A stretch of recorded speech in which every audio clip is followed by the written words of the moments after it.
오늘은 사도행전 17장을 함께 보겠습니다. 오늘 본문에서 몇 가지 교훈을 살펴보도록 하겠습니다. 오늘 본문에는 이제 기부인들이 나오는데요. 이 초대교회를 보면은 여자 성도님들의 역할이 굉장히 중요했습니다. 아마 세계 선교에도 여자 성도님들의 헌신이 많기 때문에 복음이 땅끝까지 전해지는 것이라고 생각합니다. 성경에 보면은 여인들의 역할을 굉장히 중요하게 다루는데요. 아브라함의 아내 사라가 나오죠. 이 사례 때문에 아브라함이 세워집니다. 믿음의 조상으로. 모세의 어머니 요게벳이 믿음으로 모세를 세웠기 때문에 출애굽의 역사가 가능했습니다. 사무엘의 어머니 한나가 사무엘을 믿음의 사람으로 양육했기 때문에 죽어가는 한 나라가 다시 살아납니다. 디모데 어머니도 디모데를 믿음으로 양육해서 예배소 교회 목회자가 되게 했습니다. 침례 요한의 어머니 엘리사벳, 예수님의 어머니 마리아, 성경의 위대한 인물들을 보면 어머니가 위대합니다. 어머니가 신앙의 사람들이었습니다. 오늘 본문에 기부인이라는 여인들이 나오는데 4절을 읽어보겠습니다. 그 중에 어떤 사람 곧 경건한 헬라인의 큰 무리와 적지 않은 기부인도 근함을 받고 바울과 실라를 따르나. 사도 바울이 2차 전도 여행을 가는데 예수님을 믿는 무리들이 많이 생겼습니다. 그 중에 기부인들이 있었다라는 거죠. 이 기부인들을 영어로 보면 리딩 워먼이라고 되어 있습니다. 그러니까 지도자급 여인들이었어요. 유대인 회당에 어떻게 이런 기부인들이 많이 출석을 했을까요? 당시 로마의 귀족들은요, 유대인 여성들을 굉장히 좋아했습니다. 그래서 결혼을 한 경우가 굉장히 많았어요. 초대교회에는 이 기독교 여성들과 결혼하는 로마의 귀족들이 많았습니다. 그 이유가 뭐냐 하면 로마의 여성들은 성생활이 너무나 자유로웠기 때문입니다. 로마가 성적인 타락 때문에 망했잖아요. 남자들만 문란한 게 아니라 여자들도 굉장히 성적 방종과 타락이 심각한 수준이었습니다. 기록에 보면 로마인 여성들에게 성병이 많았다라고 기록이 되어 있습니다. 우리가 잘 아는 당대 최고의 미녀 클레오파트라 같은 경우에도 남자가 너무 많았어요. 굉장히 자유분방했다라는 뜻이죠. 그래서 이 로마의 돈 많은 사람들이나 귀족들은 정결한 유대 여자와 결혼하기를 굉장히 좋아했습니다. 그래서 로마의 귀족들의 부인들은요, 유대인들이 굉장히 많았습니다. 비록 이방 사람들과 살고 있지만 유대인이기 때문에 안식일 날에는요, 회당에 나와서 하나님을 예배한 것입니다.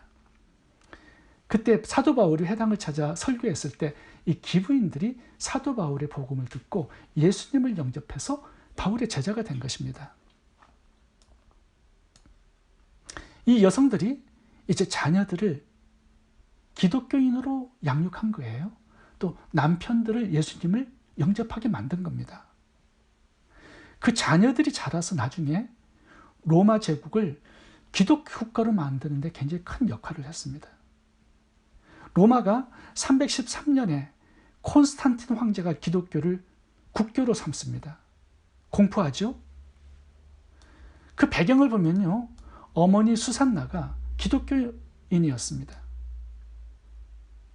콘스탄틴 아들을 기독교인으로 양육한 거예요. 그래서 당시에는요, 아버지가 유대인이면 유대인으로 쳐주지 않았습니다. 근데 어머니가 유대인 경우에는요, 그 자녀를 유대인으로 인정을 해 주었습니다. 지금도 그래요. 오늘날도 마찬가지인 것 같습니다. 교회에 보면 여자 성도님들의 믿음과 헌신으로 교회가 유지되고 성장합니다. 대부분 여자 성도님들이 남성보다 믿음이 좋습니다. 헌신과 희생도 많이 합니다.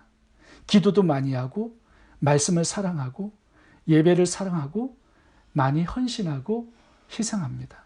그래서 교회가 세워지는 것이고요. 성장하는 것이고요. 교회 안에 믿음의 사람들이 세워지는 것입니다. 그리고 복음이 땅끝까지 전파되는 것입니다. 모든 남자 성도님들이 대신해서 제가 감사의 마음을 전합니다. 두 번째 교훈은 열등감을 극복하려는 것입니다. 5절에 보면 유대인들이 시기가 가득하여라는 단어가 나오죠. 사도 바울이 복음을 전하는 곳에 물론 믿는 자들도 생겼지만 이 유대인들이 바울을 굉장히 심하게 핍박을 많이 했습니다. 돌로 쳐 죽이기까지 하죠. 그 이유가 뭐냐 하면 시기와 질투 때문입니다. 사도 바울이 굉장한 기적과 능력을 동반해서 복음을 전해요. 그래서 믿는 사람들이 많이 생깁니다. 그렇게 되면 어떻게 되죠? 회당을 떠나서 교회로 나가는 사람들이 많아지는 거예요. 사람을 빼앗기게 되는 거죠. 그리고 자신들의 기득권이 없어집니다. 권위가 약해져요. 위신과 위상이 무너지는 겁니다. 가장 큰 문제는요, 자신들이 가르치는 이 율법의 권위가 없어지는 거예요. 여기에 구원이 없기 때문에 거짓을 가르치는 선생이 되어버리게 되는 거예요. 그래서 유대 종교 지도자들이 복음을 전하는 기독교인들을 없애고 죽이려고 한 것입니다. 이 유대인들의 이 시기와 질투 어디서 나온 거냐 하면요, 열등의식 때문에 나온 거예요. 바울에게 엄청난 기적들이 일어나고요, 복음의 능력이 나타납니다. 그 믿고 제자가 되는 사람들이 늘어나요. 이것을 눈뜨고 보지 못하는 겁니다. 그들에게 비교의식과 열등의식이 있었기 때문이죠. 자신들을 사도 바울과 비교해 보니까 너무 능력이 없어요. 가르치는 말씀의 권세가 없어요. 그러니까 시기 질투하는 거죠. 이게 비교의식과 자기 안에 있는 열등의식 때문에 생기는 것입니다. 마태복음 27장 18절도 보면요, 유대인들이 예수님을 십자가에 못 박아 죽인 이유도 시기 질투 때문이라고 나와 있습니다. 유대인들이 예수님을 잡아서 빌라도 앞에 왔어요. 빌라도가 가만히 보니까 예수님은 죄가 없어요. 유대인들이 예수님을 시기 질투해서 죽이려고 한다는 것을 빌라도가 알았습니다.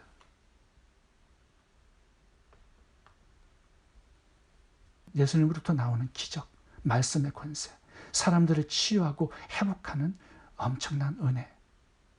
종교 지도자들이 자신의 기득권을 빼앗길까 봐, 이익을 잃어버릴까 봐, 권위가 떨어질까 봐 두려워한 것입니다. 어떤 분은 현대인들이 심리적으로 95%는 열등감이라는 질병에 시달리고 있다고 말합니다. 그 사실인 것 같아요.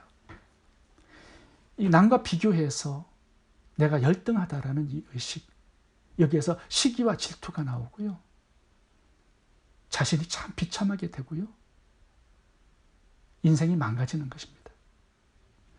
공부를 못하는 사람이 공부를 잘하는 사람을 시기하고 질투하죠. 왜 그래요? 비교의식하고 자기 안에 열등감이 있기 때문입니다.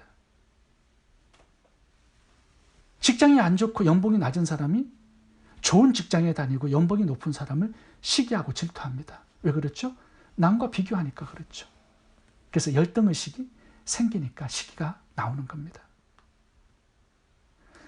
나보다 잘 나가는 사람을 보면 즐거운 마음으로 박수를 칠 수 있는 마음이 돼야 되죠. 다른 사람의 기쁜 일이 있다면 함께 기뻐해 줄 수 있는 사람이 되어야 하겠죠. 이 비교의식, 열등의식, 시기와 질투 잘 처리할 수 있기를 바랍니다. 세 번째 교훈은 말씀의 수용성을 가지라는 것입니다. 11절을 읽어보겠습니다. 베레아 사람은 데살로니가에 있는 사람보다 더 신사적이어서 간절한 마음으로 말씀을 받고 이것이 그러한가 하여 날마다 성경을 상고하므로 그 중에 믿는 사람이 많고 또 헬라의 기부인과 남자가 적지 아니하나. 여기 보면 유대인들과 베레아 사람들을 비교해 놓았습니다. 유대인들은 사도 바울의 말씀을 듣고 돌로 치려고 하는 사람들이 많았어요. 왜 그렇죠? 말씀이 진리인지 알아보려고 하지 않았기 때문이죠. 예수님을 믿음으로 구원받는다고 외치니까 율법과 맞지 않는다라고 생각하고 천하를 어지럽게 하는 사람이다라고 정죄합니다. 예수님의 예언이 구약에 참 많이 나오지만 이것을 공부해 보려고 하는 마음이 없어요. 그러니까 마음문을 완전히 닫아버리고 사도 바울의 말을 배척한 것입니다. 사도 바울을 죽이겠다고 하는 그냥 그런 마음으로 말씀을 들으니까 말씀이 들리지 않는 거죠. 바울이 외쳐낸 이 복음이 뭔지, 구약에 나오는 메시아에 대한 예언이 얼마나 많은지, 바울이 외치는 이 복음과 성경에 나오는 예언들이 일치하는지 알고자 하지 않았습니다. 근데 11절에 베레아 사람은 달랐다는 거예요.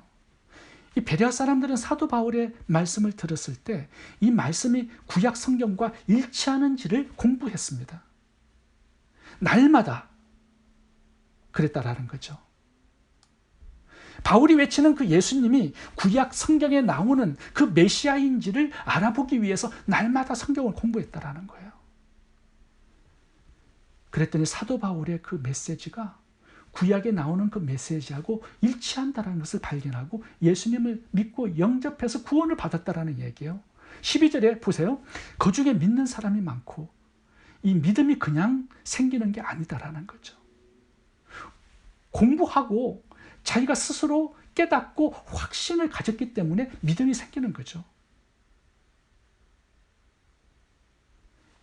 열린 마음, 이 수용성을 가지고 말씀을 받고 그것을 공부해 보라는 거예요. 그럼 하나님께서 주시는 은혜가 많이 있을 거라고 말씀하는 거죠. 그 중에 하나가 믿음이겠죠. 11절에 베레아 사람들을 신사적이다라고 표현합니다. 이 신사적이다라는 단어를 헬라어에서 찾아보니까 부드럽다라는 뜻입니다. 유대인들은 그 마음이 완고해요. 말씀을 받아들이고 수용하려고 하는 생각이 없어요. 그런데 그 완악한 마음의 반대가 신사적인 마음, 열린 마음입니다. 열린 마음. 이 마음을 부드럽다, 신사적이다라고 원어에서는 표현하고 있습니다. 이 신사적인 마음은요, 수용성이에요. 내가 모르니까 받아들이는 거예요. 공부해 보는 거예요. 확신이 들 때까지. 유대인들은 마음을 닫았기 때문에 완고하고 강팍한 마음이 되었고요. 베레아 사람들은 열린 마음을 가지고 말씀을 받아 공부했기 때문에 하나님께서 주시는 은혜가 많았던 것입니다. 그리고 예수님을 발견하고 확신하고 믿고 영생을 얻는 은혜를 하나님께서 주셨다라는 거죠. 고린도후서 3장 14절을 읽어보겠습니다. 그들의 마음이 완고하여 오늘까지도 구약을 읽을 때 그 수건이 벗어지지 아니하고 있으니. 왜 예수님을 깨닫지 못할까요? 구약의 구원자 되신 예수님이 너무 많은 예언이 나오는데 왜 깨닫지 못하는 거예요? 마음의 수용성, 열린 마음이 없기 때문이라는 거죠. 자기 생각으로 가득 차 있어요. 자기 주장, 자기 고집으로 가득 차 있어서 예수님이 들어갈 자리가 없습니다. 예수님께서 너무 안타까운 마음으로 마태복음 9장 17절에 유대인들을 책망하면서 이렇게 그들을 비유합니다. 낡은 가죽 부대. 읽어보겠습니다. 새 포도주를 낡은 가죽 부대에 넣지 아니하나니 그렇게 하면 부대가 터져 포도주도 쏟아지고 부대도 버리게 됩니다. 새 포도주는 새 부대에 넣어야 둘이 다 보존되느니라. 예수님께서 주시는 이 천국 복음은요, 새로운 마음을 가지고 수용성이 있는 열린 마음을 가지고 받아야 된다는 거죠. 근데 유대인은 그렇지 않았어요. 예전에 과거의 자신의 율법, 생각, 철학, 고집, 사고방식을 그대로 가지고 있으니까 말씀이 들어갈 자리가 없었다라는 것입니다. 전도를 해보면 그렇죠. 완고한 마음을 가진 사람들이 있습니다. 성경 공부를 해봐도 그래요. 자기 생각으로 완전히 문을 닫아버려요. 자기 철학, 이성, 고집 이런 것 때문에 말씀이 생명이 되어서 그 마음을 채울 수 없게 되는 거죠. 이 완악한 마음, 완고한 마음, 이것이요, 구원과 영생의 가장 큰 걸림돌이고 신앙 성장에도 이것이 가장 큰 장애물입니다. 우리가 베레아 사람들에게 배울 점이 있다면 말씀에 대한 수용성, 알고자 하는 간절함, 그리고 말씀에 대한 열심입니다. 그런 마음을 가질 때 하나님께서는 은혜를 주시는 것입니다. 베레아 사람들은요, 날마다 성경을 읽고 공부했고 묵상했습니다. 말씀에 대한 수용성, 간절함, 열심, 이러한 마음을 가진 저희들이 다 될 수 있기를 바랍니다. 기도하겠습니다.